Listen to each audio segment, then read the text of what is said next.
मैं आपसे एक सवाल पूछता हूँ, हमारे यूनिवर्स की शुरुआत कहाँ से हुई? अगर आपको इसका जवाब देना थोड़ा कठिन लग रहा है तो जरा ये बताइए कि हमारे इस यूनिवर्स के बनने से पहले क्या था? ये कुछ ऐसे सवाल हैं जिनका जवाब शायद ही किसी के पास है, लेकिन इन इतिहास के सबसे कठिन सवालों के जवाब हमारे वैज्ञानिक कई सालों से सुलझाने में लगे हुए हैं। तो आखिर उन्हें अब तक क्या मिला? 20वीं सदी में हम एक बहुत बड़ी मिस्ट्री को सुलझाने में कामयाब रहे और इसका सारा क्रेडिट जाता है इस व्यक्ति एडविन हब्बल को। दरअसल एक रात जब दक्षिणी कैलिफोर्निया के माउंट विल्सन पर एडविन हब्बल ने अपनी दूरबीन को आकाश की ओर ताना तो उन्होंने नोटिस किया कि हर जगह उड़ते ये गैस के बादल वास्तव में आकाश गंगाएं हैं, यानी गैलेक्सीज हैं।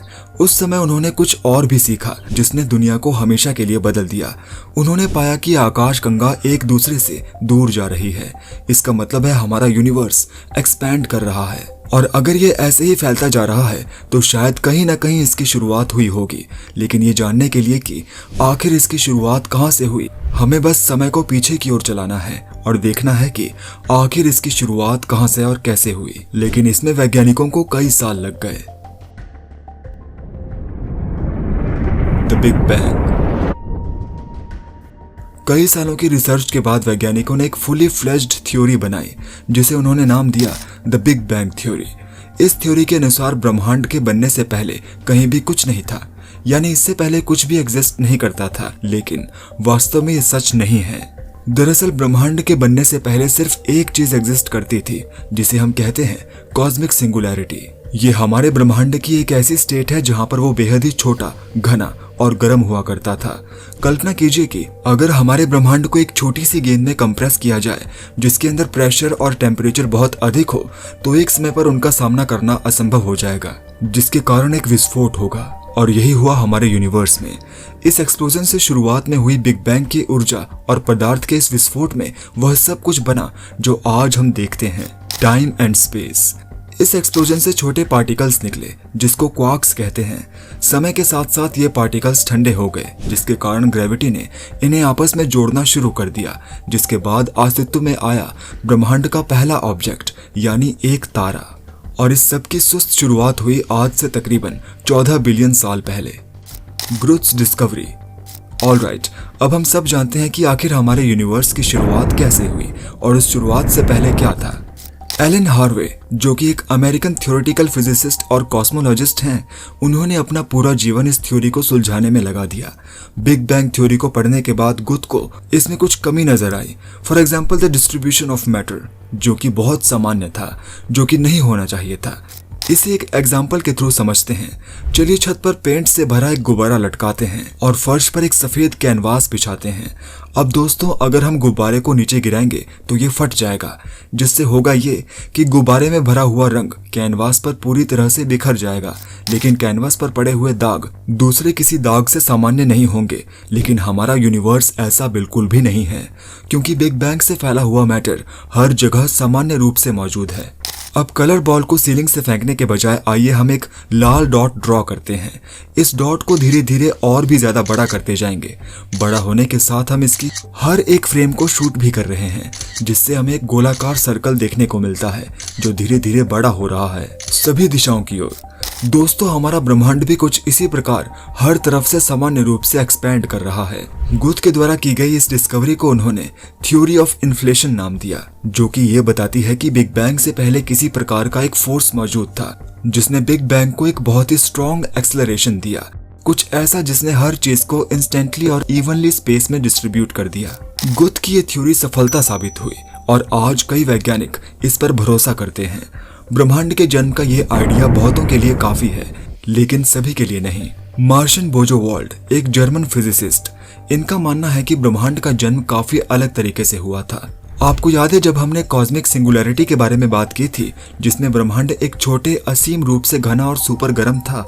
मार्टिन के सिद्धांत के अनुसार सिंगुलैरिटी बस कहीं से भी प्रकट नहीं हो सकती, तो फिर ये आई कहां से? Quantum time. आइए एक पुरानी क्वांटम घड़ी पर एक पेंडुलम को देखें। जैसा हम जानते हैं कि पेंडुलम आगे और पीछे घूमता है, इसका मूवमेंट भी बहुत स्मूथ, कॉन्टिन्यूअस और कभी न रुकने वाला होता है। और कुछ इस प्रकार हम समय को देखते हैं जो हमेशा हमेशा चलता रहता है, जो कि कभी नहीं रुकता। लेकिन क्वांटम टाइम इस तरह से काम नहीं करता। ये छोटे छोटे सेगमेंट्स में बटा हुआ होता है और एक सेगमेंट के खत्म होने पर दूसरे सेगमेंट की शुरुआत होती है। आई नो आपको समझने में थोड़ी तकलीफ हो रही होगी। आइए फिर से उस बलून वाले एग्जाम्पल पर चलते हैं। अब बिग बैंग के अनुसार एक समय पर हमारे ब्रह्मांड ने फैलना शुरू किया, एक गुब्बारे की तरह। तो क्या इसका मतलब है कि एक समय पर यह फट भी जाएगा, जिससे हमारा ब्रह्मांड सिकुड़ के वापस से कॉस्मिक सिंगुलैरिटी की स्टेट में पहुंच जाएगा? इससे हमें ये पता चलता है कि किसी चीज की शुरुआत बस ऐसे ही नहीं हो जाती और ना ही वो ऐसे ही कहीं गायब हो जाएगा। और ऐसा ही कुछ एक्सप्लेन करती है बोजो वर्ल्ड की थ्योरी। इसके अनुसार हर उस ब्रह्मांड की शुरुआत से पहले किसी ब्रह्मांड का अंत हुआ होगा, जिसका मतलब है हमारा ब्रह्मांड कोई पहला या आखिरी नहीं है। इससे पहले भी मिलियंस यूनिवर्स एग्जिस्ट करते होंगे और इसके बाद भी एग्जिस्ट करेंगे। आप में से कई लोगों को ये थ्योरी कई हद तक लॉजिकल साउंड कर रही होगी, बट अनफॉर्चुनेटली हमारे पास इतनी नॉलेज और इतना एविडेंस नहीं है कि हम इस थ्योरी को प्रूव कर सकें। लेकिन इसलिए अभी ये सिर्फ एक हाइपोथेसिस ही है। Parallel universes. कुछ लोग पैरेलल यूनिवर्सेस के बारे में सोचते हैं, जो कि और भी ज्यादा कॉम्प्लिकेटेड है। वैज्ञानिकों के द्वारा बताई गई कुछ ऐसी थ्योरीज जिनके बारे में कोई सोच भी नहीं सकता। दक्षिण अफ्रीका के भौतिक वैज्ञानिक नील तुर्क और उनके अमेरिकन कलीग पॉल हमारे ब्रह्मांड से परे इन सवालों के आंसर्स की तलाश कर रहे हैं। इनका मानना है कि हाँ, हमारा ब्रह्मांड पहला नहीं है, बल्कि और ब्रह्मांड अनंत संख्या में एग्जिस्ट करते हैं, जिसका मतलब है कि इन्फिनाइट बिग बैंग जैसी घटनाएं इन्फिनाइट टाइम्स हो चुकी हैं और हो रही हैं। और हमारा ब्रह्मांड भी उन कई ब्रह्मांडों में से सिर्फ एक है और ये साइकिल बस ऐसे ही चलती रहती है। ब्रह्मांड जन्म लेते हैं और वापस शून्य में चले जाते हैं और हम बस इसका एक हिस्सा हैं। ये थ्योरी सुनने में बहुत अद्भुत और डरावनी दोनों एक साथ लगती है, लेकिन आखिर ये काम कैसे करती है? इस थ्योरी के अनुसार हमारा ब्रह्मांड एक तरह के सो कॉल्ड ब्रेन के अंदर मौजूद है, जिसका मतलब है हम किसी प्रकार के इलास्टिक सरफेस पर फंसे हुए हैं। ये सरफेस खुद को कॉन्ट्रैक्ट या स्ट्रेच करता रहता है, बिल्कुल रस्सी पर सूख रहे कपड़ों की तरह। आपको हैरानी होगी, पर हमारे ब्रह्मांड एक दूसरे के बहुत नजदीक दूरी पर हैं। इसका मतलब है कि शायद एक दूसरा यूनिवर्स हमसे मात्र 1 इंच दूरी पर हो, लेकिन हम उसे देख नहीं सकते क्योंकि हमारे बीच मौजूद है ब्रेन कॉलिजन, एक टाइनी स्पेस जिसे हम 4th डायमेंशन कहते हैं, एक ऐसा डायमेंशन जिसे देखा नहीं जा सकता।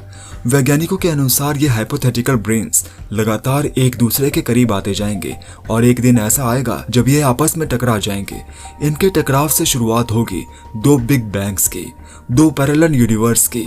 इसके बाद ये दोनों एक दूसरे से दूर चलते जाएंगे और दूर पहुंचने पर जहां पर ये दोनों गायब हो जाएंगे तो ये आपस में टकरा जाएंगे, जिस कारण जन्म होगा एक नए ब्रह्मांड का। आपको इन्फ्लेशन थ्योरी तो याद होगी, जहां पर मैंने बताया था एक मिस्टीरियस एनर्जी के बारे में जिसने बिग बैंग को एक्सेलरेट किया। यदि हम किसी ब्रह्मांड के साथ टकराते हैं तो ये सब कुछ स्पष्ट कर देगा। ये सब सुनने में बकवास लगता है, लेकिन ये विचार स्ट्रिंग थ्योरी और एम थ्योरी पर आधारित है, क्वांटम वर्ल्ड के 2 सबसे बड़े पिलर्स। अगर ये दोनों थ्योरी प्रूफ हो जाए तो हम हमारे ब्रह्मांड की हर एक घटना को एक्सप्लेन कर सकते हैं। थ्योरीज बनाना एक अविश्वसनीय रूप से बड़ी प्रक्रिया है और वैज्ञानिक इन कामों में लगे रहते हैं जिनके लिए उन्हें मानव मन की सीमाओं को पार करना होगा और एक अलग डायमेंशन में सोचना होगा। दुर्भाग्य से हमें इसे सिर्फ पागलपन या सुंदर विचार कह सकते हैं, जिसका मजाक उड़ाया जाता है। वैज्ञानिक सभी की तरह ही सामान्य लोग हैं, बट उनके सोचने का तरीका सामान्य नहीं होता। बहुत सारी चीजें जो किसी वक्त समय पर इंसान को पागलपन लगती थी, आज वो हकीकत है। बहुत साल पहले लोग ये मानते थे कि पृथ्वी फ्लैट है, फिर वो बिग बैंग थ्योरी से नाराज थे और शायद ऐसा ही कुछ आज भी हो रहा है। हम संघर्ष में खोज नहीं कर सकते और हम इससे डरते भी हैं, लेकिन वैज्ञानिक हार नहीं मान रहे। हमारे पास जो भी सबूत हैं वे केवल यही कहते हैं कि ये तीनों थ्योरीज सामान्य रूप से संभव है, लेकिन कौन सा जवाब सही है हम ये शायद कभी नहीं जान पाएंगे। मानव विकास के इस स्टेट में अनफॉर्चुनेटली जब तक हमारे पास ठोस सबूत नहीं है, हम केवल प्रमाण के आधार पर ही अनुमान लगा सकते हैं। लेकिन हो सकता है एक दिन हमें कुछ ऐसा मिल जाए जो हमेशा के लिए हमारी आंखें खोल दे। शायद एक दिन हम इसको सुलझा पाएं कि हमारा ब्रह्मांड कैसे बना। आज के लिए बस इतना ही। अगर आपने अपनी जिज्ञासा शांत कर ली हो तो ये वीडियो फ्रेंड्स के साथ जरूर शेयर कीजिएगा।